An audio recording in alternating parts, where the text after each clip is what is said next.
Welcome to my latest experiment. This is a big one, the one I've been waiting for all my life. What is it? Try to imagine all life as you know it stopping instantaneously and every molecule in your body exploding at the speed of light. Oh my God. The cream will rise to the top, oh yeah. And I am the voice of the voiceless. And there is no one that does it better. The Guy and Harley podcast, streaming all over your face. Perhaps that was the most important part. Can you dig it? Can you dig it? Can you dig it? Pigville on the internet. I'm a white which goes with everything, but I can come in any colour. And I'm looking for the kind of girl that reminds me of my mother, but it's hard to find a girl with a viper tattooed on her tushy, and how many girls do you know who can play the harmonica with their pussy? I'm Harley Neville, welcome along to the Guy and Harley podcast. And I'm Guy Pigden.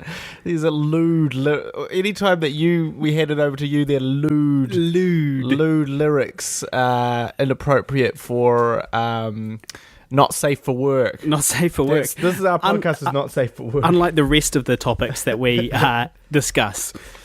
That was the Bloodhound Gang. Right. I recognise them. Yeah. Did a lot of good stuff, and then one album kind of went way off the boil. Yeah, they did. They had several good albums, several exceptional albums. The classic that was probably played the most was "Hooray for Boobies." Hooray for boobies! It was played the most in our circle. One fierce beer coaster. That's the one with the big hit. That was the one with the biggest hit, but I feel like "Hooray for Boobies" was like their peak, their artistic peak. Yeah, "Hooray for Boobies" was their artistic peak.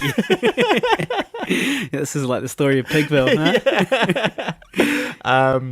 And then they released one other album, was sort of like kind of quite a long time later, like completely losing all momentum. Yeah, like 5 years later. But apparently they make so much money touring that they don't care. Yeah, they don't give a shit. Well, the thing was with that newer album that they did, I really liked all of the beats of it, and all of the songs sounded really good, but the lyrics just weren't there. They weren't clever. They weren't really about anything.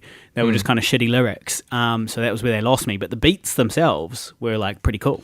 Yeah, I mean, I didn't really sort it out, Bloodhound Gang. Mind it, but certainly in retrospect, it wasn't really as good. Right. It's dark times on the Guy and Harley podcast this week. Is it? Yeah, because we don't have any immediate alcohol really in the way that we normally do. Well, I was going to say, sent your girlfriend away from the house to buy some, to walk in the dark, in the freezing dark, middle of the night. Yeah, 0 degrees.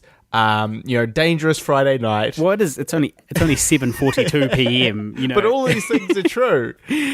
So yes, sent her to walk to get more booze for us to drink to get us through this. Yes, but when she comes in the door, because she's going to come in the door midway through this podcast, when she comes through the door, we are going to exalt her as a true savior and hero, which she is. So in the meantime, though, what would you like to drink? Would you like to drink some Absolute Vanilla straight, or some Campari straight? Neither with ice. What is Campari? Campari it is. It tastes like shit, and Angie likes it. It's not mine. Oh, just a little dash of Campari. There you go. So what's first on the agenda? So it's a big scandal in the New Zealand interwebs this week. Is there?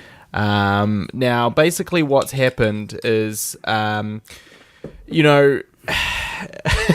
a lot of people, what happens with the internet is it's regulated, right, by country. So although the internet in one degree is global, and another degree it is limited by certain restrictions that content providers put on. So for instance, you must have experienced something where you've clicked on a trailer for something. Yeah, so this is not available in your region. That's right. Yeah. Now that's basically, these people putting a block on it because they don't want you to access this content at this time because they haven't sold it over there, or because someone else has made a deal for that content and it's not them sharing that content. So it's very frustrating, really, because the whole point of the internet is that it's everywhere. Yeah. It's, you want information, you get it. Yeah, everywhere except for China Yeah. and North Korea. And they've got reasons for that. The government has reasons for that. Yeah. So, unless we become a communist regime, there's no reason for us to be part of China, to be dealing with China's problems here. I'm pretty sure that China's some sort of democracy now. I think they are, right, but is that true? They are, but they're not communists. I think they're pretending to be a democracy. Yeah, they're not communists exactly. Like, it's not communism. I would tell the Chinese people to let us know, but they can't hear us. So, the Guy and Harley podcast is definitely banned in China. The Great Firewall of China. The Great Firewall of China. Keeps the barbarians out. I like that. That's good. That's good. That's really good. I'm impressed. So anyway, basically... and there's certain ways you can get around this. Now, one of the ways is you can download like a little app that basically tells your browser that you're browsing from a different server in the country you want to be, so UK, United States, or something like that. Which is, there's one called Hola, which I use. Is it Ola? Ola? Yeah. Is it HOLA? Yeah. Ola. Yeah, it's called Hola. And because it's not, because is that a French? That's Spanish. Oh, it's Spanish. Oh, okay. You live with a native Spanish speaker and you don't know how to say hello. Well, she doesn't say that to me. Guy and I flat greet with me. my girlfriend flats with Guy and I. She doesn't greet me.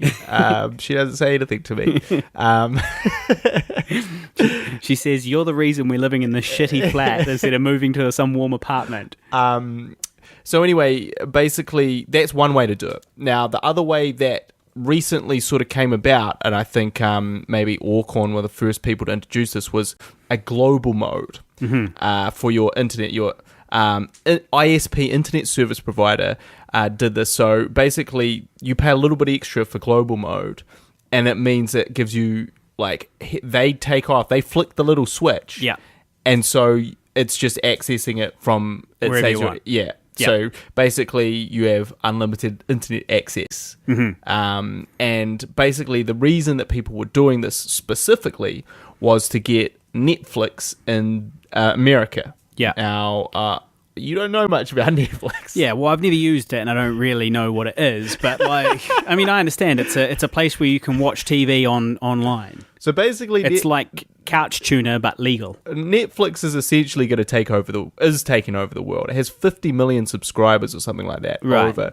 And it's basically, it is like, essentially it takes movies, television, documentaries, puts them all into this place, Netflix, where you go and you stream it very quickly. Like iTunes. It is basically iTunes, but you don't pay per title. You pay a fee. a monthly subscription fee. Got it. And then you have it. Right. I'm with you. And basically, in fact, if you're looking in terms of, like, for us as filmmakers, we make a Netflix deal, that could be a lot of money. Yeah. And then they will pay for something for a year, a couple of years, and now they've just recently branched into making films as well.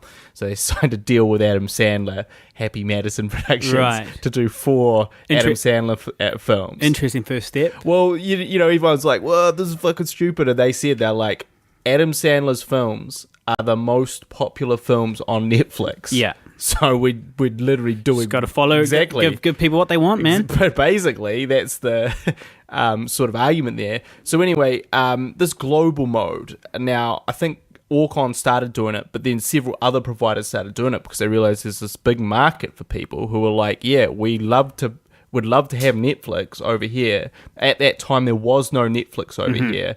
And so they basically offered this service, which then got a lot of people in a tiff over, basically. Yes. So all the big kind of TV providers, we're talking about TV New Zealand, MediaWorks, Sky, and then they kind of now have offshoots, sort of on-demand offshoots like Lightbox and stuff like this, Neon.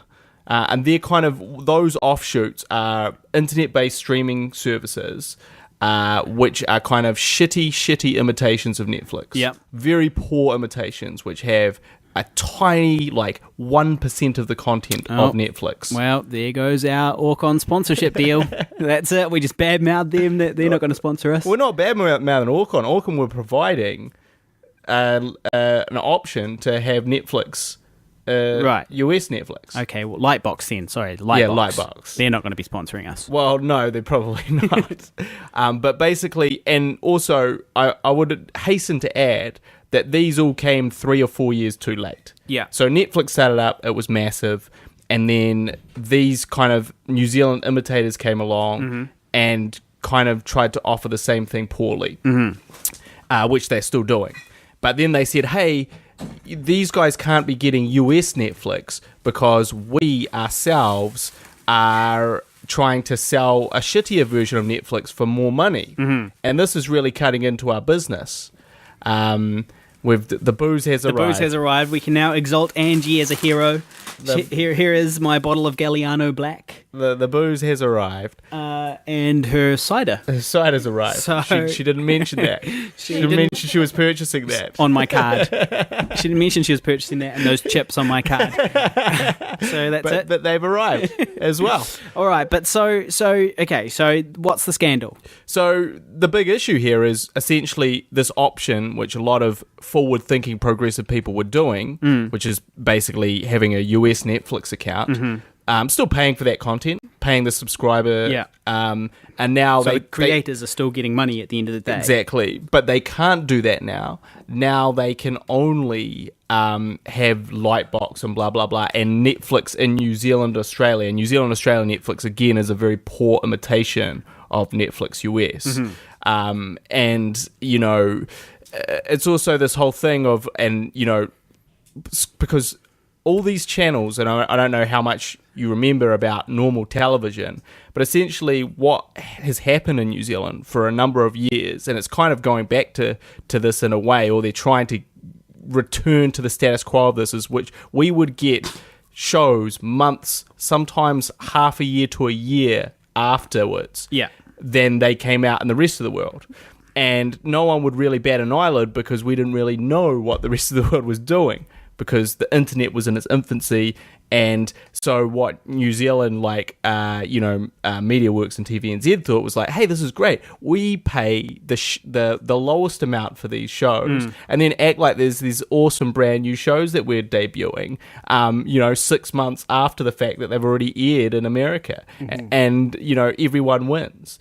And then basically what's happened with the internet, with piracy, with this Netflix, global mode, all this stuff, is it's fucked them in the ass. Yeah. Because essentially now these big TV networks, even airing something a day afterwards in the US is shit. Why you want to wait? Yeah, well, especially because nowadays with the internet, it ruins it. Spoilers. There's too many spoilers. Facebook is dark and full of spoilers.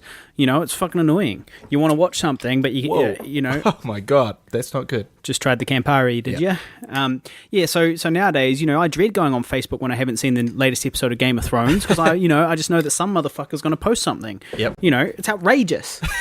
That's why I've got to watch it immediately. Exactly. Which is why if I don't have a legal way to watch it immediately, I'm left with little or no option. Yeah, but just one. Exactly. And so this is this thing, and I'm gonna now play a little clip from your mate Mike Hosking. Why is he my mate? Because he works for MediaWorks. No, he works for TVNZ, you wally. And I used to work for MediaWorks, although to be fair, I used to work for TVNZ as well. Well, that's why he's your mate. But I've literally never met Mike Hoskins. I don't think I've walked past him in the hallway. Okay.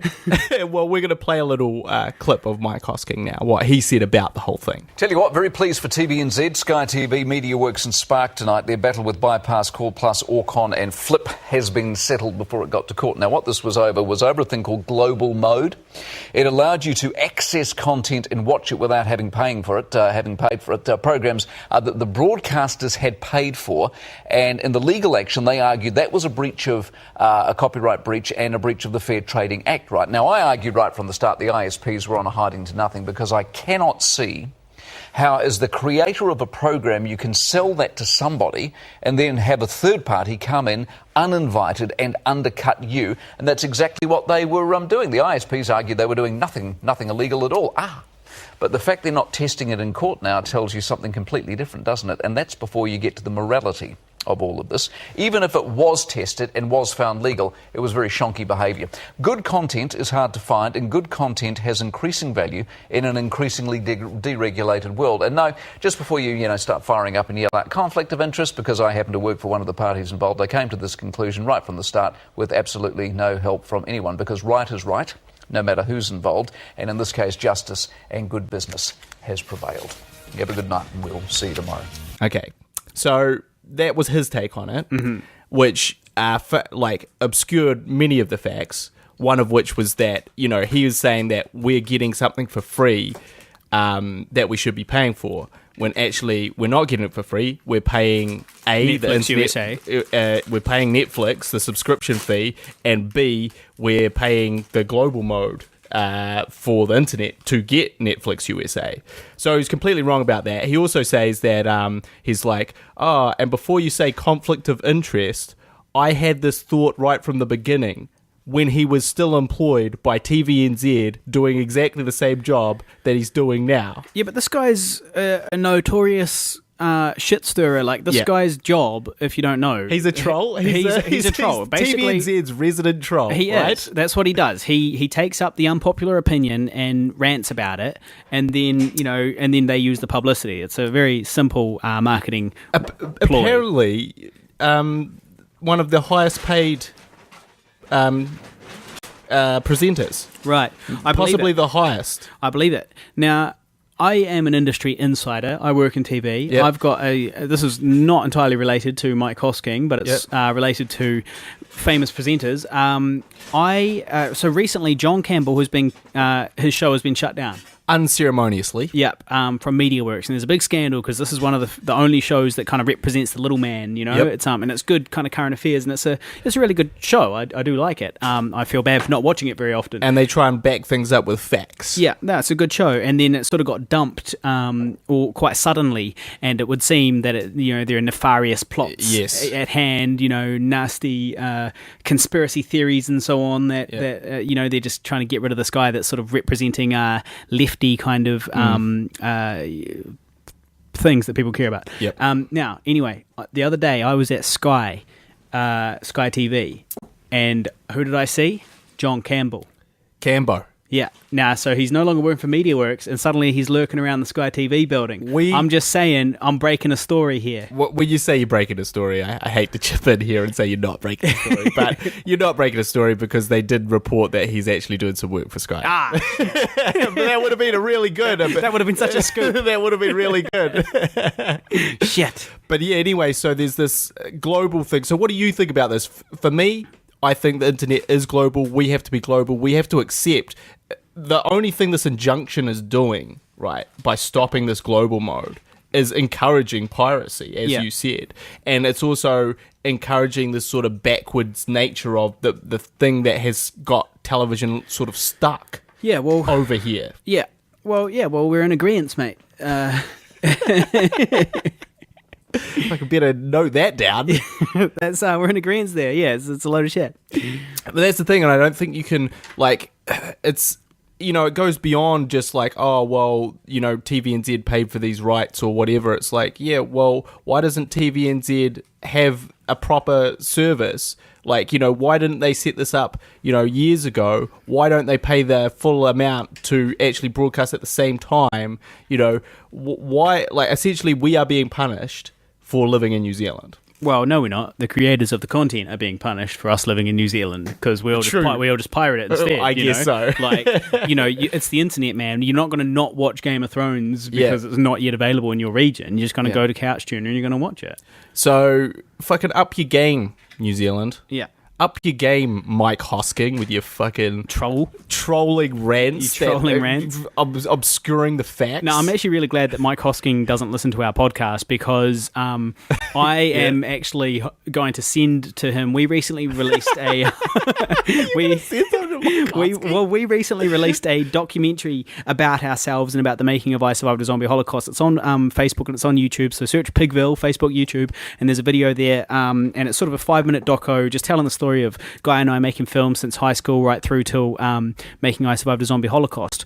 And we did mention it on the last episode. Yeah, but it wasn't out at the time. No. And so it's out now, and I'm going to send that to various journalists that I know, and I'm hoping to get it on the breakfast show or whatever fucking show it is that he hosts. Hosco. Maybe through an acquaintance who might be able to get it in front of them. So it's lucky he doesn't listen. Yeah, it's lucky no one listens to this. Yeah, basically. Only 50 people listen, and they're all uninfluential. Sorry, guys. Sorry, Liam. Yeah, well, while we're on the subject of that documentary... Oh, shit, I just realised Ellen and Ben listen to this in the office, and they work at Sky.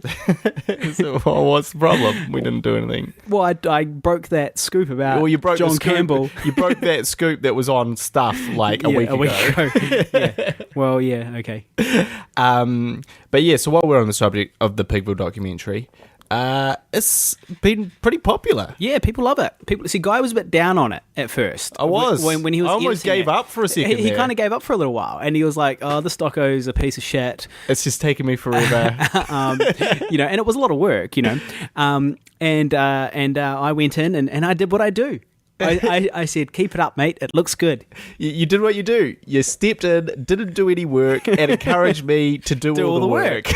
and then the work got done. You see, this is a beautiful symbiotic relationship we have here, guys. This works. So yeah, I stepped in. I said, maybe you should just fade up that music a little bit slower and keep up the good work, son. It's looking great.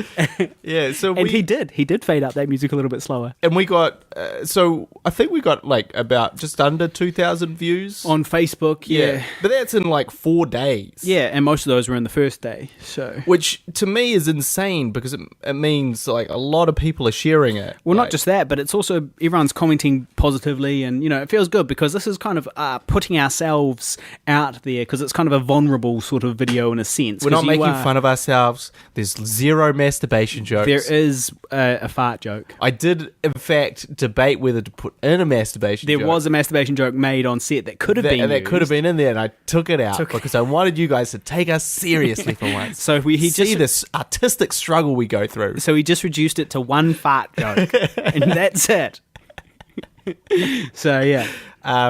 So we put that out. That took a ridiculous amount of time. It took like 2 months to edit that 6-minute thing, which is the problem that you can run into. Because that was originally meant to be released before the zombie film came out to kind of rev up the zombie film. And now it came out like a month after the zombie film came out just because it took so long. I think it's still revving up the zombie film, though. It is, I think definitely. because I put the trailer directly underneath it, Right. so people can then click through to the trailer, which has got links to where you can buy it and so on. Which reminds me, everybody, tomorrow, if you're listening to this on Sunday, tomorrow is the screening of I Survived a Zombie Holocaust in Auckland, probably the final screening in Auckland. So make sure you get along. Just find us on Facebook, facebook.com/ISAZH, and you can get your tickets for the screening that's going to be at St. Luke's Event Cinemas, and it's going to be good fun, and we're going to be there, and it's going to be a packed cinema. Yeah. So get your ass along. Yeah, you better make the most of it, man. Probably your last chance to see it on the big screen in Auckland. That's true. Now, I did also want to mention some box office news. Okay. Now, I remember talking a little while about Jurassic World, which I said was all right. Right. I didn't say it was amazing. Looked like shit in the trailer. I said suffered from blockbuster-itis and CG-itis. Yeah. Now, got a little bit of news about Jurassic World. Okay. It beat Avengers for the highest opening gross of all time. So it beat Avengers 204 million. It grossed 207 million in its first week in America. Right. It has grossed... So that's literally the highest grossing opening weekend of all time? No, it is the fastest film to ever reach $400 million. Yeah. In America. Yeah. And it could potentially... It's probably not going to beat Avatar, but it's going to probably sit... just around that Avengers, which I think is sort of number 4 of the all-time blockbusters of all time. Well, I'm just chiming in there. I'm really disappointed with the world. Disappointed with you guys. Like, why do you watch these dumb films? And it just makes me realize that people are definitely stupider than I think they are. And that's sad. I find that sad, like... Disheartening. It's disheartening. Well, look, I kind of agree, actually. I didn't... Wait, what? I didn't mind Jurassic World. I thought Jurassic World was fine. I thought it deserved to be a successful film, right? I certainly did not think it deserved to be the highest grossing film, the highest grossing opening of all time. It definitely didn't deserve that. It's not that great. There are lots of problems with this script, with the story. There are lots of issues that make it sort of just so-so. It's just middle of the road. It's like slightly above middle of the road. And we're saying that this is worth every single person in America turning up to, slightly above middle of the road. When so many amazing films like Mad Max, my beloved Mad Max, is just kind of it's doing very well. Mad Max is doing very well, but it's not like, to me, that's actually takes some real artistic. It's challenging. It's a little bit different. There's all these things that would be the kind of thing that is the super successful film, not a fourth film in a franchise which was only good for one film. This is the fourth fucking film, man. It's a fourquel. Yeah, but to be fair, there's been quad. It's a quad. But to be fair, it's the quaddie. There is quite a lot of years in between. It's essentially a reboot and a sequel. Yeah. But yeah, I mean, I'm not surprised, and I do think it is to do with, I don't know what it's to do with, but I mean, I wasn't interested in those films even as a teenager. I wasn't like I want to see the greatest big silly blockbuster. Like I watched some of them and I enjoyed them more than I do now, but I still knew they were pretty stupid. Well, I guess, the only conclusion that we can draw from this is that people got a real boner for dinosaurs. They really love dinosaurs. Yeah. They just love fucking whacking it to the dinosaurs. Well, yeah. And that's all it is. If you put some dinosaurs in there. But if that was the case, there would be, Triassic World. Is that even I don't even know if that's Could be. I think it is. Triassic. I think that's another one. And it would be, it's a totally unrelated spin-off series. Not even a spin-off, sorry. Made by somebody different, written by somebody different, but still had that dinosaur theme. Well, I think and there hasn't been this big abundance of dinosaur things. It's the big action disaster film. That's what it is. It's the same old CGI action, disaster film. Yeah, but I think it's hard because it costs so much to put the dinosaurs on the screen. That people can't just throw out dinosaurs in films all the time. That could be why we haven't seen more, but we might see a few now. We might see a few straight. And I think I do think the old Sci-Fi Channel makes a bit of a mint off making cheap silly dinosaur things. Yeah. Well, there's definitely dinosaur enthusiasts out there. Can't be denied. But I'm sorry that is going to be up there because it doesn't deserve to be. There's some good films up there, and that is not really one of them. It's okay, but you can't say okay is not enough for 400 million of all time. So we can't be getting into of all times with okays. Well, this has been a week of finishing things for me. I finished without there'll be no spoilers here, but I finished. We're just going to discuss these shows without talking about the plot. I finished Fargo finally. Oh yeah, been watching that for a year and a half. Yeah, literally. There's only one season. This is. I actually thought of this as a payout for you. What? You're so far behind in TV series that you haven't even watched the first True Detective. Well, that's the thing. I finished True Detective this week. You did. I finished it last week. Last night. Sorry. Okay. So I can't use that insult. No, you can't anymore. use it. You can't use it. So I finished Fargo. I finished the first season of True Detective. Obviously, I'm all up to date with Game of Thrones. Yep. And I even squeezed in enough time to watch the latest execution video from ISIS. So it's been a week of completion. So how did you like True Detective in the end there? It was good. I enjoyed it. I enjoyed Matthew McConaughey's atheistic rants about the universe. I And, thought you would. That was right up my alley. I thought you would. That was your recommendation when you told me to watch True Detective. You were like, you're gonna crack a boner over Matthew McConaughey's rants, and I did. And you did. I cracked a fatty. So. Yeah.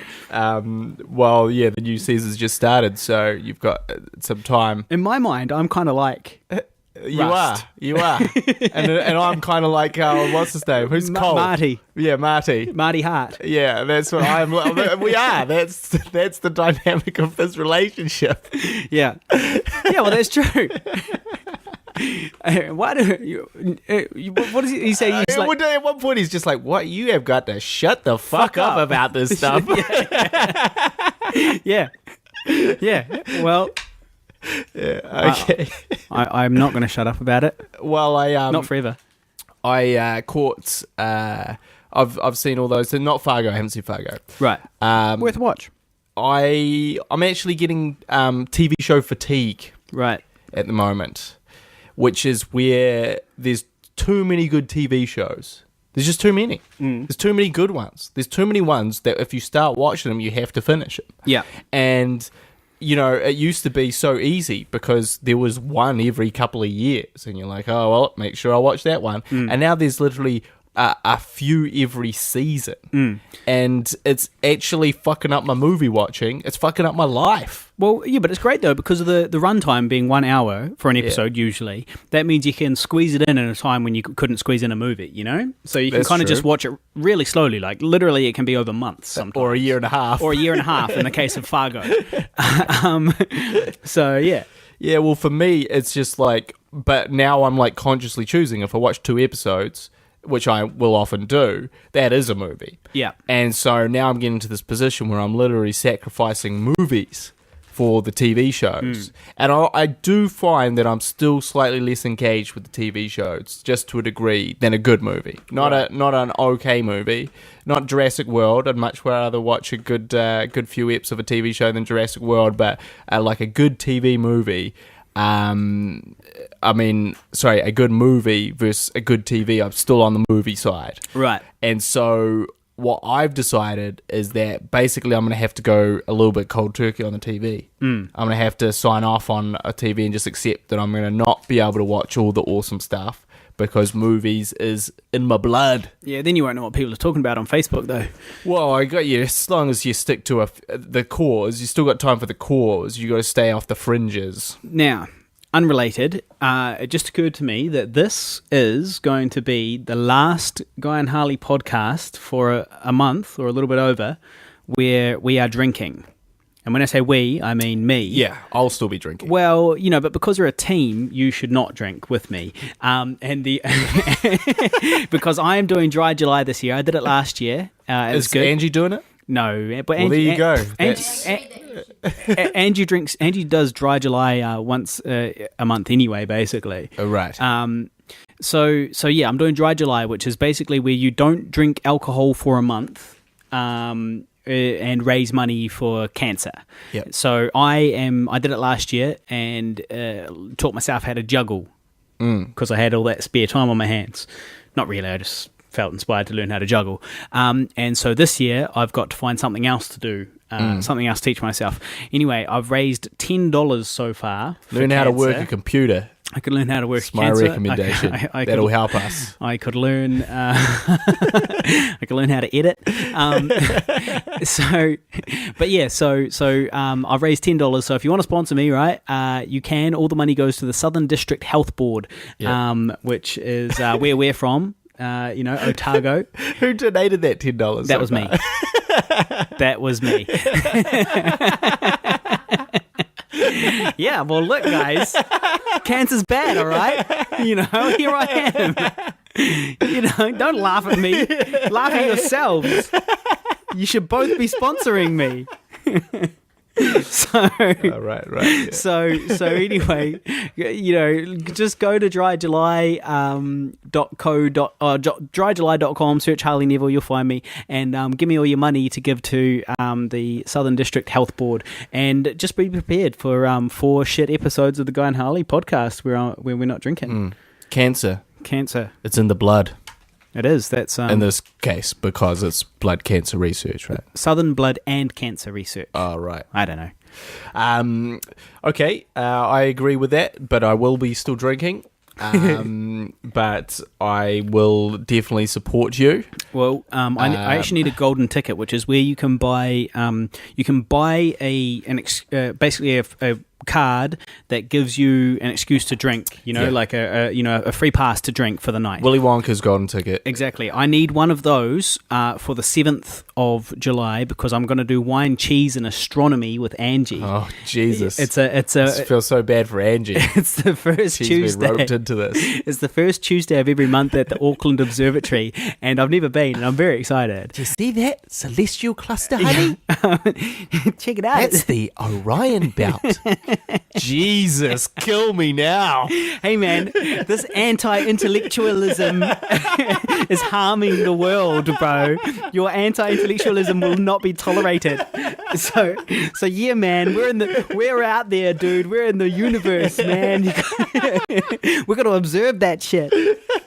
So I'll be drinking wine, eating cheese, and looking at the stars on Tuesday the 7th. You see that star that looks like the other million? Have you ever looked through a telescope at the stars? Yeah, pretty sure I have. Have you? Yeah, for sure.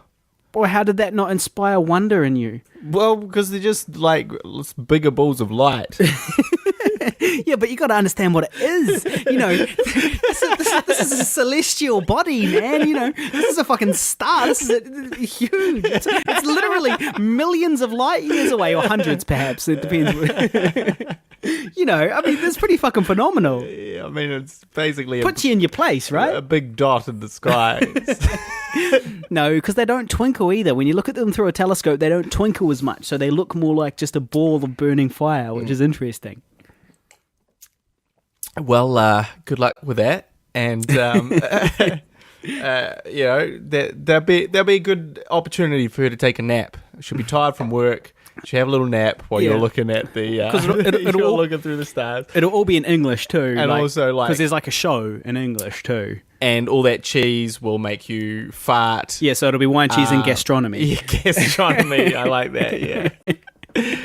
And will not actually be that romantic due to the amount of farting. Well, that will be brought on through the cheese. Yeah, well, yeah. Angie will be doing a lot of farts, and it'll definitely ruin the moment. So, she'll be tooting away like a little trumpet. Okay, so I did want to just talk a little bit about a new film that came out. Okay. I Survived a Zombie Holocaust. Not that one. Oh. Now, this one was a curiosity, this film. It was kind of bizarre. Do you know what Lifetime films are? No. So basically... Is it where you shoot a film over the lifetime of somebody? No. Oh. A Lifetime... It's a good guess though, right? Lifetime channel was it's a reasonable guess. If you're completely uneducated. If you're a fucking savage. Basically, Lifetime is a channel that does these made-for-TV films, right? And so, you probably have stumbled across a made-for-TV movie every now and again. But they basically star someone who is no longer a star, or is kind of falling out of a falling star, for your, astrology reference. Nice. Astronomy, motherfucker. There's a big difference between astronomy and astrology. What's the difference? Astrology is pseudoscience, where they say, you're an Aries, and the position of Jupiter when you were born means that you're gonna be a very temperamental person. Yeah. That's astrology. That is made up. It's made up bullshit. Astronomy is a science. Oh, okay, I'm with you. Well, anyway, astronomy, right? That was my astronomy reference. Got it. But that was such a Gemini thing to say. I'm an Aries, actually. So anyway, basically... Aries are very skeptical. Their bread and butter is making these kind of cheapo films starring like people like Dean Cain from the old Superman TV show, and they'll air a couple every week, and it'll be a big event on the Lifetime channel. Now, this particular one that came out called Deadly Adoption was different because it starred Will Ferrell and Kristen Wiig, who are two real stars who are really good and who have no business being in a Lifetime movie. Right. And it's risky. You would think that they would say, ooh, because that's kind of the brand of a shit thing. Former star. Well, exactly. But the reason they did it was purely basically... For the money. For shits and giggles. Right. So, I think their idea was, we're going to do this film and we're going to play it completely straight, and we're not really going to explain it at all. But clearly they were just fans of, these cheesy Lifetime movies as they grew up. And so we're going to just do it. We're not going to, ham it up while we're doing it. We're just going to be in this film, and this film is going to come out on the Lifetime channel. Except it's going to be starring, two of the biggest box office draws at this time in comedy. And it's really bizarre, because I watched the film, and it is kind of weird because it brings up this interesting question of what makes a film bad, because, it's one thing to say, well, you got shitty actors in there, and that's what's making the film bad. But if you have two really good actors in a shitty thing, then what is it exactly that is kind of, why is this not working? Why does this still not work? And if you watch the film... And did it work? Well, not really. I mean, it was kind of... To me, it's kind of look, I liken it back to Guy and Harley and Revenge of the Turd, where we played it completely straight. Well, yeah, but that was complete satire. Right. But the idea was, our performance wasn't. We were not trying to ham it up in any way. We were just gonna go whatever we're saying is dumb. The concept is dumb. The premise is dumb. But we're not going to be dumb while we do it. Okay, and that's basically what they did. And I think, the reason it does, it's funny is because they're just doing this completely straight, and then something ridiculous will happen that they're in no way acknowledging and completely playing for real. And I think that is a very funny thing, but I think also that is a very specific thing that not everyone would find funny. And most people are like, why the fuck are these two people in this terrible film? So it sounds like a failed experiment, really, because it sounds because you know the story behind it, right? Yeah. So you know why they're there. You know they're making a joke out of it and taking the piss. But, the average person that clicks on it and watches it wherever the fuck they can watch it, is going to be like, why this guy's all washed up now and he's in a shitty film, and I'm kind of bored of this guy now. He's been in so many movies and now he's been in a real shitty movie, and what's next? Right. Wow. It was really interesting because it kind of made you think about when you make a film, you take into consideration all these aspects to try and get right, and you just, it doesn't, I guess, what is the distinction, script, acting, yes, and definitely that script was silly, and the acting from some of the other people was kind of silly and over the top, but it's kind of it's really hard to make a good film, it's really a kind of a indefinable, undescribable thing, there's certain basic things that you want to get right, but even then, you can just come up with this big turd. And you just don't know till you get there, till you get to the end. And I'm editing older at the moment. Yeah, so you're a bit worried about that, our second film older. A little bit worried about that, are you? I guess my concern is just, it is that thing. It's that undefinable thing. What makes a film?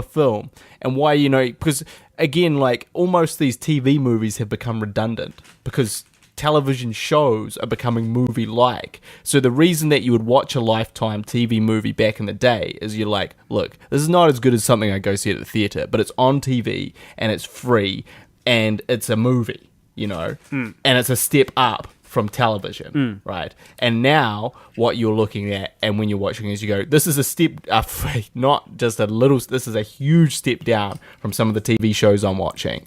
So why the fuck am I watching it anymore? Well, why the fuck were you watching it? Because it was this weird experiment that they did, and I was really curious, and I did find it fascinating. But I don't have a real answer about, what is that indefinable quality that makes a film and TV? Well, it's obviously the coming together of all those disparate different elements, really, isn't it? It's like you can have a shitty actor but cover him up with good editing, or you can have great actors and shitty editing. Yeah. You're about to take a dig at me. I was going to throw in zombie Holocaust with that first one. He was going to say how he saved me many times in our career. Yeah, that's what I was going to say. But also on the flip side, you can have great actors, and this is a concern of mine every time I act in like a low budget or no budget sort of thing. Which is what they have. I can do my best and I can do a good job as an actor, but if the editor is shit, or if the coverage, if the camera work, the coverage, the angles are shit, if the director's no good, it doesn't matter how awesome I do, if they don't cover it properly, or if they edit it badly, well, I'm going to look like a shit actor. Yeah. So it's really that combination of all the good things coming together all at the same time, and that's what makes filmmaking so hard. It's not one thing; it's you have to be good at all of it. Yeah. Well, Christopher Lee did say something. May he rest in peace. Which he said, he was like, every actor is going to have to do bad films. The key is to not be bad in them. Yeah. Yeah, well, he must have copied me, because that's something very similar to what I... That's very similar. Christopher Lee died at 93. Must have copied you. Yeah, must have copied me, because that's actually something very similar to what I said. Was I was always like, okay, I'm going to act in all these shitty student films and all that stuff, but all that matters is that I do good at my bit. Yeah. And as long as I'm happy with what I did, well, then it doesn't matter if the film's a steaming pile of shit. Yeah. Which is why I don't really have any projects that I'm really, really ashamed of yet. Right. Because in most of them I feel like, I did all right. I did my bit all right. It's just everybody else fucked up. Speaking of which, I'm actually got an audition on Monday, which is tomorrow for you listeners, for a no-budget drama with a first-time director. Really? Yeah. So I don't know. I'm kind of kicking myself, but like I approached him. He seems very professional, and he's doing, he seems to have put in a lot of work and stuff. But I approached him basically because I was like, shit, it's been a wee while since I acted in anything. I did a commercial not that long ago. Coming out quite soon. What comes out today for you listeners? Because really? Sunday. It comes out on Sunday, which is today if you're listening to this. Yeah. So it should be on TV. It's for Co-op Bank. So keep an eye out for that. It's on TV now, and jump on YouTube and find it. I'm sure it's there. Co-op Bank. I don't know, type in like Co-op Bank Snake, and I think you'll find it. Or find something else. You'll find, who knows what you'll find. Harley's Snake. But yeah, so anyway, I just feel like I hadn't really acted in anything for a little while, or not anything with any substance, and I hadn't really acted in anybody else's stuff for a while. It's been ages since I did a short film or anything like that, so I thought, I'll put my hand up for it. And now I've got an audition, and now I'm kind of kicking myself because I've got to remember all these lines of this sort of dramatic short, that might be a dramatic steaming pile of shit. What is your character? Well, there's two. That's the other thing too. There's two different characters that I'm reading for. The old double audition. So I've actually got to remember both. Even worse. Yeah, a little bit. So instead of doing a good job at one, I'm going to do a mediocre job at both. Are you falling into the classic bald guy pedophile rapist role? No, there's no reference to being bald, a pedophile, or a rapist. Happy days. So that's great. So I'm really moving up in the world. So I got that audition. I'll let you know how that goes in the next installment of the Guy and Harley podcast. Oh, I look forward to that. The other night, speaking of being now, I know we seem to cover the same ground a lot. dear listener, with this being bald thing. Recurring bald theme. We've got recurring bald themes. We've got the Tinder files and various other things which frequently People like that. people like it. Nobody's told us that. People like it. People could identify with the Tinder files. Yeah. Okay, so anyway, I know we talk about being bald, ugly, and old a lot, but I just wanted to touch on it again. Sure. So last night, Angie went to the toilet before me. Yeah. And just as she was coming out of the toilet, I was going into the toilet. Yeah. And she got like a big fright because she was just coming out and suddenly there I was, you know, and she got a big fright, right? Yeah. Okay. And then, you know, we laughed about it and, you know, and she walked away. And then I was still sort of smiling to myself because I found it very entertaining. I was smiling to myself, and I walked into the bathroom and I looked in the mirror, and I tell you who got a big fucking fright, mate. It was me, because I looked in the mirror and I was smiling. You know, I don't see myself smile, man. You know, like I always see that's first person perspective when I do it. You know, and so like I'm smiling, and I look in the mirror, and honestly, I was like Jesus fucking Christ, I am the oldest man in the world. Like I'm like 10 years older than I think I am. You know, I think I look like 25. I was like shit, man, I'm like 38. And like I had these, because I was smiling, I had these massive like crow's feet all around my eyes, you know, and I had this crumpled up like paper bag face, you know, like somebody crumpled up a paper bag, you know, and you can never make that smooth again, you know. And then combine that with my grey hairs and my bald head and this beard with the greys in the beard, you know. I was like fuck, I am a lot older looking than I am in my mind's eye. Your reflection gave yourself a fright. Yeah, well, because who's that guy? Well, I gave myself a fright in the sense that I wasn't expecting to look that freaking old, you know. So yeah, that's what's happening in my life. I'm just coming to terms with that. Yeah, still coming to terms with that. We're all trying to come to terms. You're all coming to terms with my face. How old Harley looks. How old I look. At least Guy's still got his hair. That's right. And my greys are actually catching up to Guy's greys. And you know that, like as I've mentioned before, the chest hair.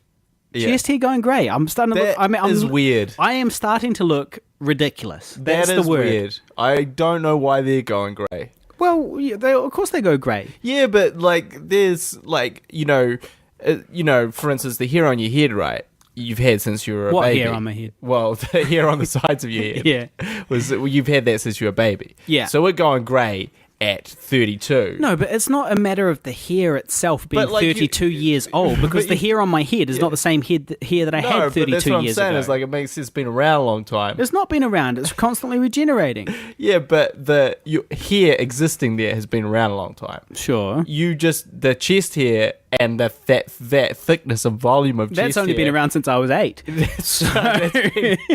That's only really appeared since like your early 20s. No, come on, man. I was 14 when I started getting hairy nipples. Yeah, but you weren't really like. It still took a while. It still took a while to really fit in there. Well, you know, it didn't take that long, man. You know, but let me tell you about it. Let me tell you about that, right? The first time I started, like, okay, so here I was this young guy, and I was in good shape. A young, handsome man. I had a full head of hair. Beautiful, lush. I had, like, really good abs. Yeah, six-pack. I had a six-pack, you know, and not that skinny type of weedy sort of, he's just got no fat six-pack. It was a decent six-pack. Yep. You know, I was looking all right. And you know, I was a 14-year-old boy, 15, so I was very conscious of my looks still. And I started noticing some hairs sprout around my nipples. And I was like... Which is weird for a 14-year-old kid. Well, exactly. It's fucking weird. And I was like, that is disgusting. You are a disgusting beast. That is horrible, you know? And, you know, of course I plucked them out using my mum's tweezers. Sorry, mum. And I plucked them out. But then I noticed that the nipple hairs, eventually they started kind of branching out towards each other. So the nipple hair started like trying to meet up in the middle, basically, you know, and at the same time I started getting a snail's trail, and this all was very concerning to me. You know, I was very, very concerned because none of my friends were hairy, and I knew that if anybody knew, they would tease me, you know. Definitely. And they definitely would have. So I had to hide it. And then very slowly, basically the chest hair and the snail's trail started making sort of inexorable. How do you say that word?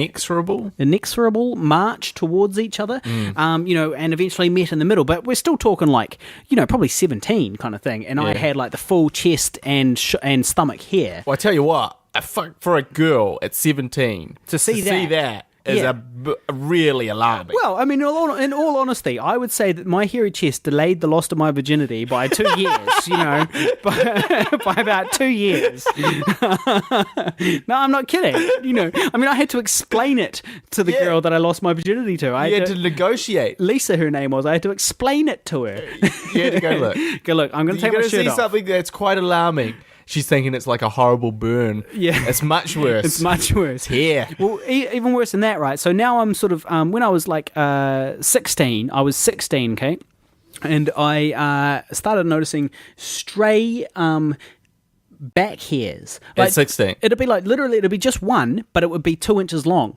And I'd reach up into my back and I'd be like, fuck is this? And I'd pull it out and I'd have a hair in my hand, a disgusting back hair in my hand. Right. Now we're talking 16, man. So by the time I was 20, I was full power, basically. I was full power. Well, look. Although I thought I was full power, let's be honest, I developed a lot more since I was 20. Well, that's the thing. Like, I didn't start getting like hairy shoulders till like 22, 23. Well, good for you. You got to enjoy your teens. Oh, you got to lose your virginity without having to explain why your back was so... Oh. Well, it's good true. for you. I didn't really have to explain why or why not I was hairy at the time, for sure.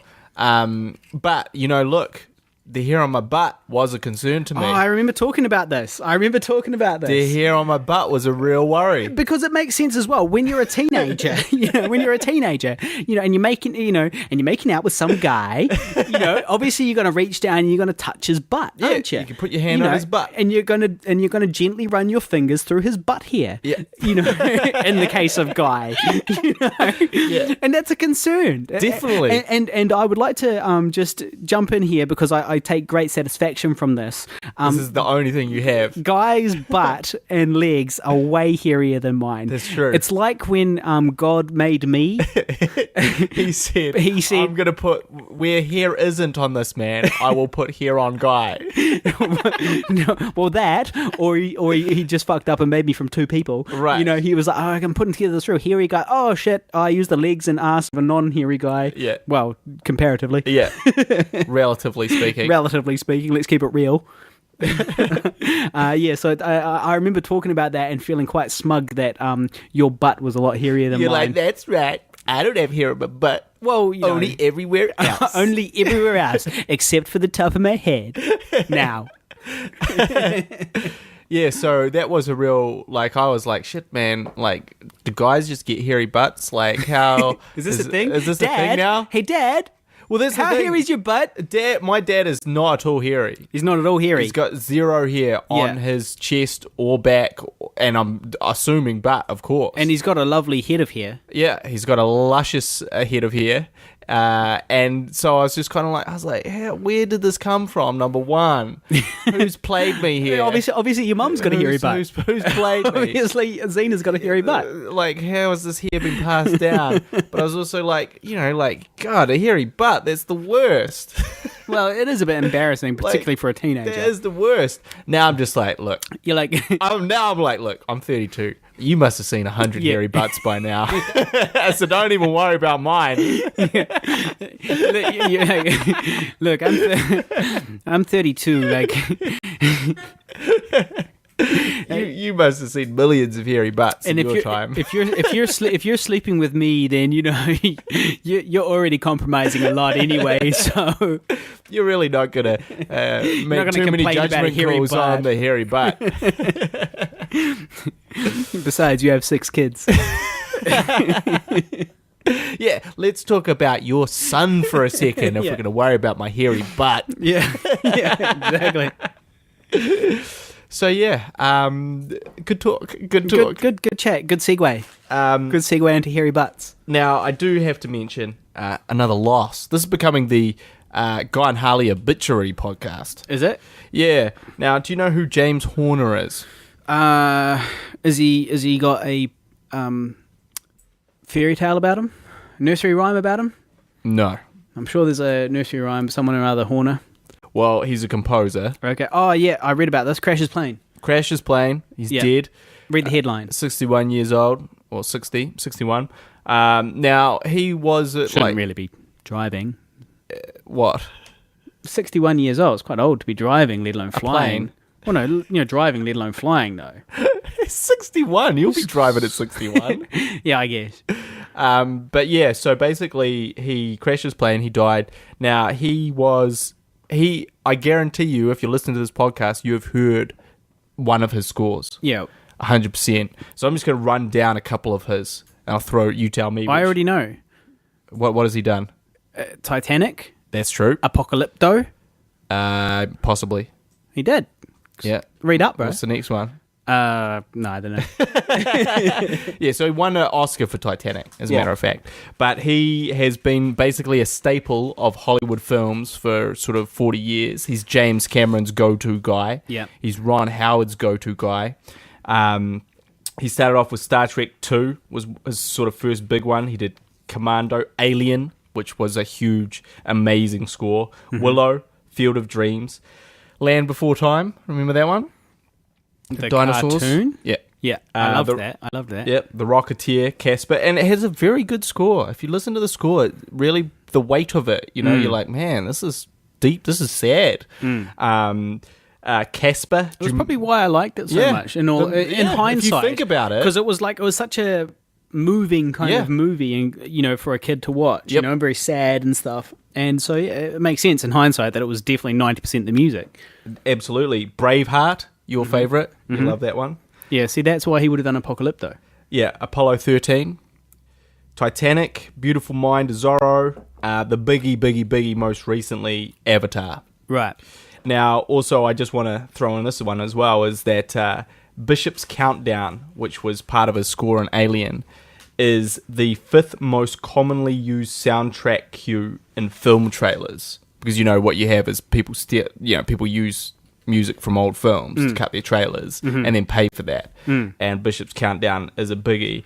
And not only that, we used a lot of his Alien music in the temp score for I Survived a Zombie Holocaust. Right. So, very well respected, very, very tragic. A temp score, if you don't know what that is when you just do like a pretend version of it. Yeah, you basically... For the edit. Yeah, you put music in for every single bit of the edit. To give the composer an idea of what you want, right? Or not even the composer, just to give people an idea of what you're going for in these scenes, in this moment. And then you throw it all away. Throw it all out. A filmmaking podcast, they're learning. You throw it all out. It was a complete waste of time. It took you ages to compile that score. Yeah. And then it's completely gone and a new one gets put in. Yeah. So we used a lot of his music. Now, I did take it a little bit of an exception with it said that he died doing what he loved. Yeah, because dying in a fiery, horrible plane crash is not what you love. No. Okay, now if he'd been composing and he was conducting, he was in the middle of composing and he just slumped over dead, heart attack, that's doing what you loved. Or he was like having sex. He was having sex. He was in the middle of sex. He was he was in the mid-cum. He was ejaculating and his heart gave out. He died doing what you love. Yeah. Right? But when you actually crash an airplane, that's not doing what you love, man. Like, you love flying. You did not love the quite protracted period of time where you're trying to stop from crashing. Yeah. And that crash and that impact. And not only that, I gotta say this, man. We almost lost Harrison Ford a couple of months back. So if all these old guys could stop flying driving, planes... stop going in these light aircraft, please. Yeah. Like, light aircraft is extremely crashable. They crash all the time. Well, especially if you're 61 years old. Well, you just can't trust those planes, man. They just so easily fall out of the sky compared to normal planes. I read something as well. Speaking of that, dying... Science. Here we go. No. There was no science coming. Just speaking of dying doing things you love, was there was a mountain climber I read, like, he had this near-death experience where he almost died climbing a mountain, and he had always said, before this happened, oh, well, if something happens while I'm climbing, I'll be okay with that because I'll die doing what I love. Yeah. And then after he almost died, he was like, fuck that. Oh, no, he was like, no, like, it was horrible. I was there, and I was like, I'm not taking any joy from dying doing what I love. Right. I want to go home and die an old man in my bed. So, yeah. Like, I'm not. Really interesting. There's nothing. There's no benefit to die. It doesn't matter how you die. It's still horrible. Yeah. No. I think so. Yeah. Let's stop saying that statement. It's really annoying. Yeah. So now, you got something? Well, I thought, seeing as given the time, we'd better address a couple of listener topics. Sure. One is an anonymous one. Yep. Which says here, I got this on Facebook. This is, my sister has a Adam's apple. What's with that, eh? She a girl, laughing my ass off. Or LMAO. So that's good. That's the type of topics we're getting on the Guy and Harley podcast. Deep questions. That's good. So what is with that? Have you ever seen a girl with an Adam's apple? Nah, but to be honest, I don't really analyze girls' necks. Right. Not a neck looker. I'm not a neck looker. No, but if somebody had a particularly sort of obtrusive Adam's apple, you might take note of it. I don't know. I really don't look at necks. Because, I mean, like, it is called an Adam's apple because only men have it, right? Yeah. But, I mean, I don't know. I look at butts. He's a butt guy. I look at butts. Fuck your neck. How's the butt? I look at butts. I'm looking at faces. I'm not really looking at necks. Mate, you would not do well in Thailand. I'll tell you right now. Will you say I'm not doing well, or would I do really well? Yeah, well, you'd never be alone. I'll tell you that. So, look, hey, mate, that's what I'm saying. Like, my preferences might work out just fine over there. If you're all about the butt, you'll be sweet as, man. So yeah. What's up with your sister? Well, it's a good question, dear question asker. Is a guy potentially is a hermaphrodite, maybe, or maybe you know how some people can be born with a little bit of both. Yep.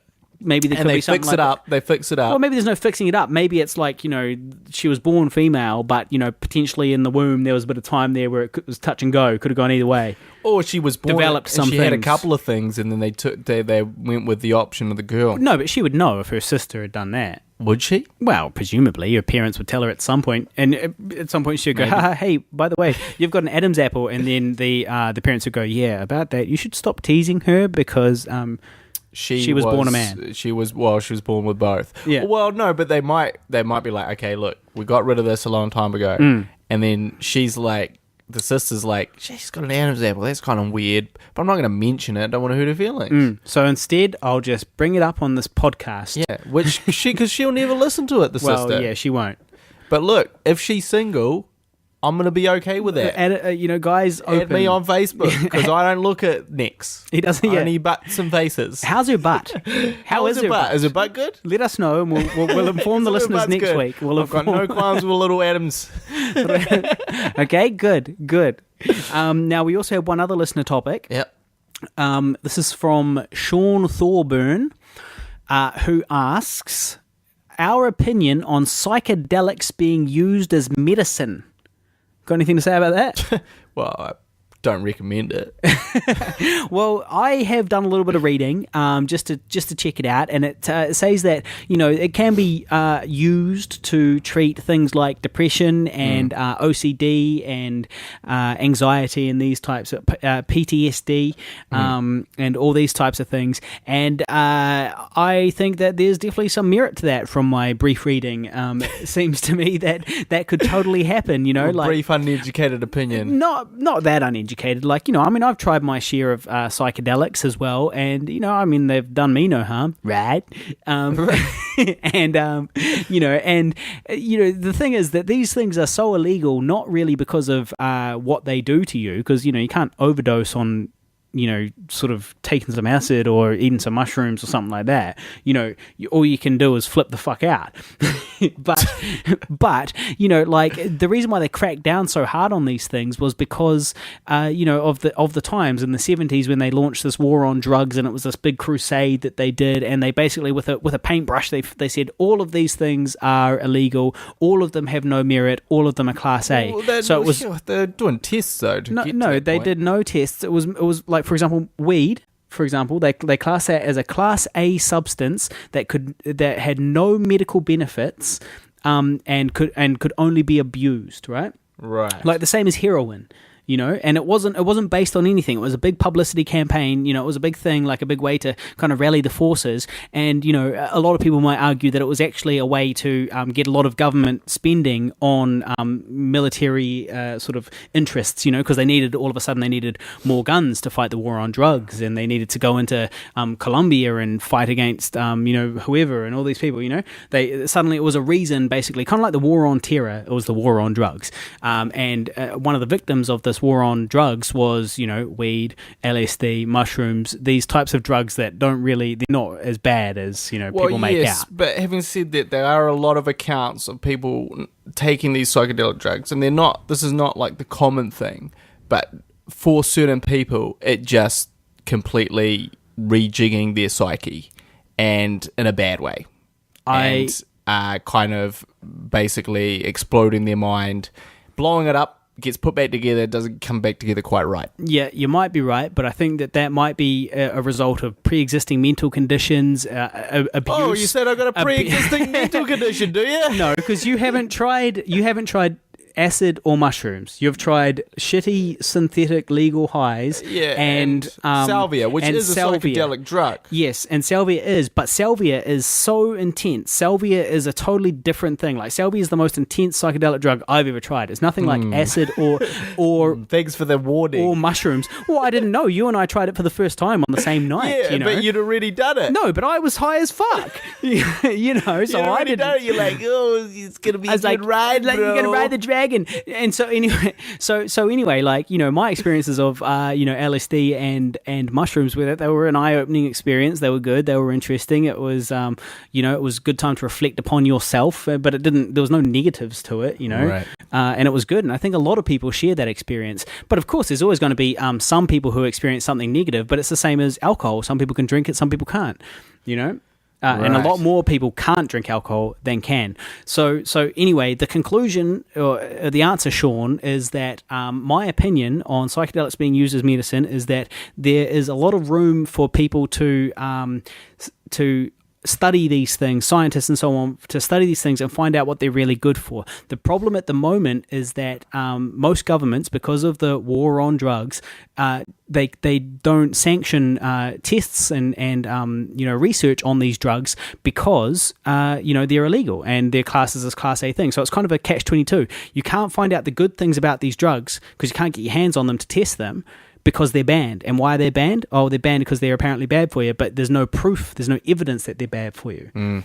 So basically it's a big bureaucracy fuck up somewhere. Well, my opinion is perhaps there's a little bit too much room for error, but I do agree with testing them. So if the governments can get back onto that. Yeah, well, they are. That's the thing. Slowly but surely, common sense is shining through, which is good. Now it's time to throw out our favourite section. Is it? Well, I've got two favourite sections, and when I say favourite, I mean least favourite in the world. One of them is, yeah,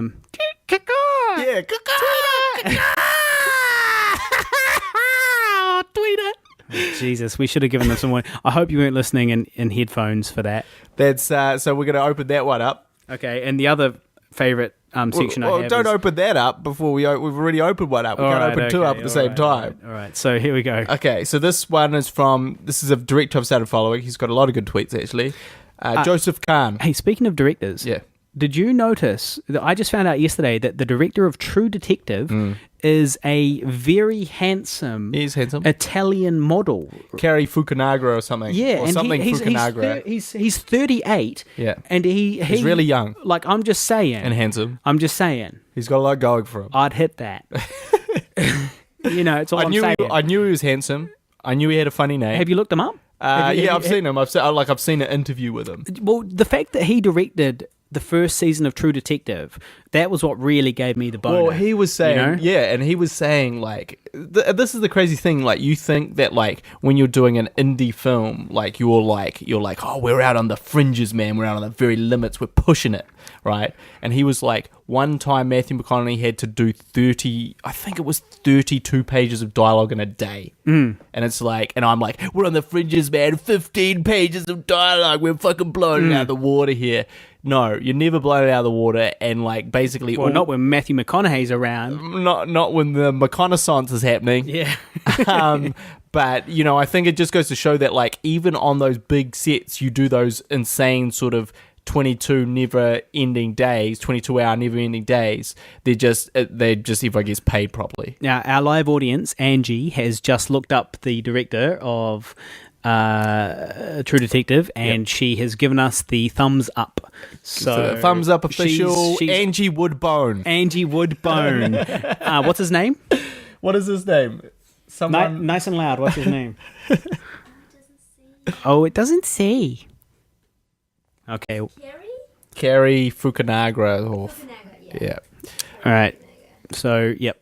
Yeah. Woodbone. My girlfriend would bone him. Would fuck. So that's good. That's good. Angie rating would fuck. Okay. So we're going to get a few more Angie ratings if she's sitting in on the live audience with other handsome dudes from time to time. Okay.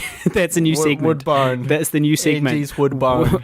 The new segment is Would Angie Fuck? That's the new segment we're doing. I like it. All right.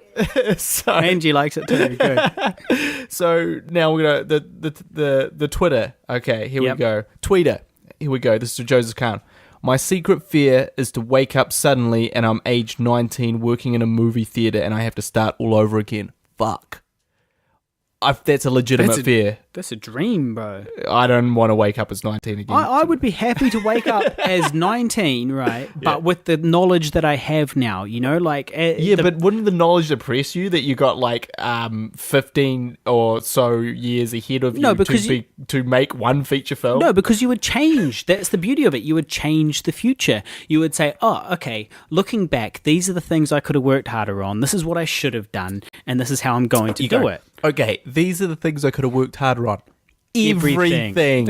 Every fucking thing that I did. No, because you still got you got to leave room for character development, man. You know, like you can't just be working every day. You got to have character development too, which is completely unrelated to, you know, your dreams and aspirations. I wouldn't like to go back. That some of the experience that I've gone through, like once is enough. Yeah. You know, to go to do the zombie film twice. Yeah, but you would do it so much better the second time. No, because a lot of the things would be out of our control, which would need to be better. It would be very tricky. Right, this is with Mark Leggett. I believe that people make their own luck in life. Anyone can achieve anything if they truly want it enough. Someone with rich parents. Yeah. No, do people know what the Twitter segment is? It's been so long since you did it. Of course. Okay, I read tweets. Guy reads his favorite tweets. This is kind of an interesting one. This is from Wade. I wish I loved anything as much as bad guys in movies love wiping and then licking any blood that gets on their faces. Classic movie trope. To be fair, Bruce Lee does that, and he is not a bad guy. But you know, it is a classic, like, get some blood and he's like, ha ha ha, and he like, will licks it. Like, it's a classic bad guy. Like, you want to do something it's weird. A classic badass thing. Well, it's just a bit... For me, the first person that comes to mind at having done that is Bruce Lee, the hero. Well, that's a long... he's not the first, I'm sure, but... No, but he's the first person that jumps to my mind. I remember a Bruce Lee film, to be honest. Yeah, When was the last fucking time you watched a Bruce Lee film? Hey, I'm a regular. I watch them all the time. It must have literally been like 15 years ago that you watched that, and it's stuck in your head this long. I don't even know if I've ever watched a full film. There you go. No, I have. Okay, this is from Julia Moss. Every time... You'll like this one. Science. I love science. Every time I pull up in my smart car, the garage asks, is it in yet? That is quite funny. I am on board with that joke. I am on board. Okay, this one is from Desi. Imagine how great it would be if someone spoiling a TV show based on a book that already exists was your biggest problem in life. So, first world problems? Yeah, basically saying like, you fucking idiots. Yeah, it's you fucking idiots. Shut up about Game of Thrones. Yeah. The world is ending, you fucking muppets. Definitely. Just got a couple more. Got a couple more here. Here we Good. go. Well, guy looks that up. Yeah, so the world is ending. Just for the record. Been Been doing a lot of reading about this. lately. Oh boy. I recently read Al Gore's book, The Future. Right. It threw me into a depression. Right. Yeah. It was a very good book. I really recommend that people read it, but it was depressing. To as well. quote Older, Yes. it's best not to look too far into the future for anyone. Well, that is precisely the sort of short-sighted bullshit that's wrong with our entire world. We got to look very far into the future. This is from Mark Hoppus, Blink-182.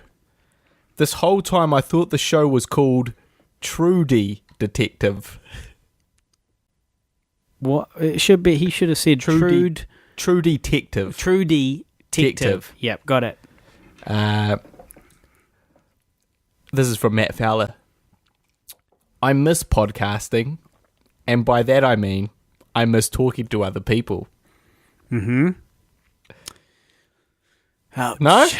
Yeah. It's good. My favorite section, the Twitter section. This is from Basically, Twitter is the shittest thing on the internet, and Guy is taking it This is from Megan Amram. and making it part of our show. When you put your iPod on shuffle, that's Steve Jobs ghost picking his faves. Oh. This is from Larry Wright. Bellows of laughter from Angie. She loves it. You know, she can appreciate a good joke. Oh, God, you're killing the show. Without bursting out into laughter all the time.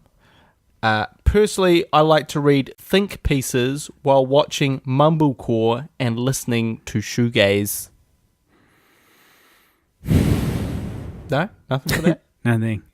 I don't even know what mumblecore is. What's mumblecore? You don't know anything about anything. All you know is fucking science. All you read is your fucking gay, fucking Richard Dawkins shit. Hey, and your man. fucking, what's his name? What's that guy that did that show? Cosmos. Yeah. Neil deGrasse Tyson. Neil deGrasse You Tyson. fucking all you do savage. is just jerk off to all this fucking science bullshit. Hey, man, why you say that I am asleep in the world, right? You're asleep in the pop culture world.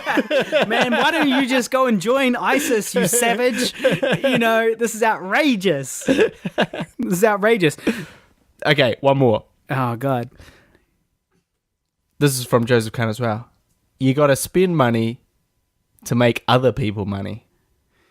Filmmaking. Yeah. Well, not just filmmaking, that's life, isn't it? You just got to spend money to make other people money. That's all we do, right? You spend the money, someone else makes it. Well, it's especially true of filmmaking, as I'm sure our distributor can attest. Well, yeah, and everybody else that's not working on the film that's getting paid. Yeah, so I do love science. Yeah. That's true. Yes, I do think the future of humanity is quite important. And while if you could see us right now, you would see that my mic is propped up on a book by Richard Dawkins. It's called underneath another Richard Dawkins book. It's called The Greatest Show on Earth, and underneath that is The God Delusion. Guy's mic is propped up on 50 Shades of Grey. 50 Shades of Grey. And Shantaram. Whatever that is. Well, look, to be fair, these are both in your room, mate, so... So I'm just saying that these books represent different viewpoints on life, you know? That's true. And I'm not kidding. That really is 50 Shades of Grey right there. And I really like tying people up and spanking them. And fucking them. And spanking the crap out of them. So that's... Do you like spanking? Oh, well, I mean, like, do I like it as... Angie's left the room so we can talk about this. Do you like spanking, in sex? I like to throw out a few spanks. Yeah. I'm fully on board. I like to... I don't know if I would say, like, I'm like, yeah, I've got to get a spanking today. Yeah. But I am definitely, like, very happy to provide some spanks. You know, I think there's room in the sex repertoire for a spank for a or spank two. here and there. You know, like not so much me. I don't really like it when a girl spanks my ass, No. which has happened. Oh, it's happened to me too. I remember there was Taste your own medicine. You don't like it. Yeah, I didn't. Like I remember this was a girl, the girl that I lost my virginity to, Lisa. I remember one time, just as I was Dear Lisa. just as I was coming, she spanked me. Right. And it really ruined it. I was actually Yeah. quite angry. I was a little bit like, I was like, what are you doing? Because I'd already told her beforehand. I was like, I don't want to be spanked, you know? Don't spank me. don't you dare. I'm not a petulant child, you know? And then... You're not my dad. You're not my dad. And then, yeah, so I didn't really like that. But the reverse, giving a good spank. Well, hey, you know, look, I'm on board. Angie just walked in the room, doesn't know what's going on, very frightened, a little bit concerned, kind of angry. A little bit worried. So good spank. I'm on board for giving it. Yeah, I'm happy to deliver a few Deft blows. whacks to the ass. So, ladies, I'm taken, but Guy is currently single. So, Yeah, so if you're into a if good you've read- spank on the ass, if you've read add 50 Guy- Shades of Grey and you've read 50 Shades of Grey, and give you Guy, like that kind of environment to be in, just give Guy Pigden a call. Add him on Facebook, or find him on Tinder. a very selfish lover. All right. So if you like selfish lovers, add Guy. All right. So I think that draws us to the end of this podcast. Not because I want it to end. I'm having a good time, but because the duration has run. So 50 spanks of Guy. That's the name of this episode, probably. That's definitely the name of this episode. So, please find. So here's what you need to do. Tomorrow we have the final Auckland screening of I Survived a Zombie Holocaust. It's at Event Cinema St. Luke's, and you can buy tickets on the I Survived a Zombie Holocaust Facebook page. So get along, because it's going to be good fun. We're going to be there, and it's the only chance you'll get to see it on the big screen. We'll sign autographs. We We'll will. take pictures. We will. Guy will show you his hairy butt. 2. or spank your butt. Or spank your butt. 2, check out the new documentary that we made. It's only 5 minutes long. It's on the Pigville Productions Facebook page and on the YouTube channel, so check that out. And 3, give us your questions for next week. Yeah. And remember that Pigville documentary, if you just want to know our life up until now, I just show people that documentary now. You know, I'm like, you want to know about me? You want to know about what we've been doing for 16 years or whatever it is? Here's my fucking story. This is the story. This is it right here. You can watch it, take you 5 minutes. You go, this is what they're all about. I like it. That's much easier than talking to these fucking idiots. It's much more preferable to talking to these idiots. All right, so thank you very much for listening. We'll see you next week. See you later. You've been listening to the Guy and Harley podcast, proudly brought to you by Pigville Productions. Laugh it up, fuzzball.